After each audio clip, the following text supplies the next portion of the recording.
Century 21 et ses 915 agences immobilières au service de vos projets partout en France présentent Sud Radio Conseil de famille. C'est l'heure de retrouver Conseil de famille. Bonsoir Stéphane Moller. Bonsoir Philippe Rossi. Stéphane, vous êtes associé au sein du cabinet VIA et aujourd'hui nous allons répondre à Christophe qui souhaite acheter un bien immobilier en indivision avec son frère. Quels conseils pourriez-vous lui donner ?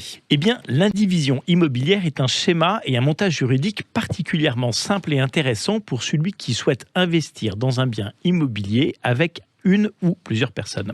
En effet, l'indivision existe lorsqu'un bien immobilier appartient à deux ou plusieurs personnes, appelées les indivisaires. Donc dans ce schéma, chacun détient donc une quote-part du bien immobilier, mais qui peut bénéficier d'une indivision ? Eh bien, l'atout de l'indivision est que les restrictions sont quasi nul. L'indivision peut être choisie par des concubins, des partenaires de Pacs ou des personnes mariées ou par toute autre personne souhaitant investir avec quelqu'un d'autre. Il n'existe donc pas de restriction. Alors Christophe souhaiterait savoir quels sont les avantages de l'indivision immobilière. Eh bien, l'atout majeur réside dans le fait qu'il s'agit d'un moyen très simple d'acheter un bien immobilier à plusieurs et sans formalité ni démarche spécifique.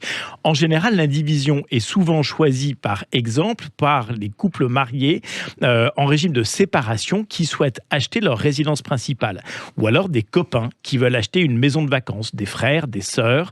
Alors le bien peut s'acquérir à crédit, chacun des indivisaires disposant de sa propre ligne de crédit. Un montage juridique sans formalité administrative complexe reste tout de même exceptionnel et alléchant. J'imagine qu'il existe aussi des inconvénients.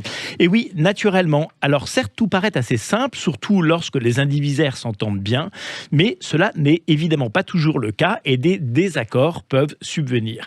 Ils sont liés à la gestion du bien ou aux dépenses, comme par exemple les travaux à réaliser. En effet, chaque indivisaire ayant des droits sur la totalité du bien, les décisions importantes doivent être prises à l'unanimité. Comment anticiper ce risque, Stéphane ? Eh bien, par une convention d'indivision qui doit être signée par tous les indivisaires devant notaire ou avocat et qui leur permet de fixer les règles en matière de dépenses et gestion du bien. Et l'autre inconvénient ?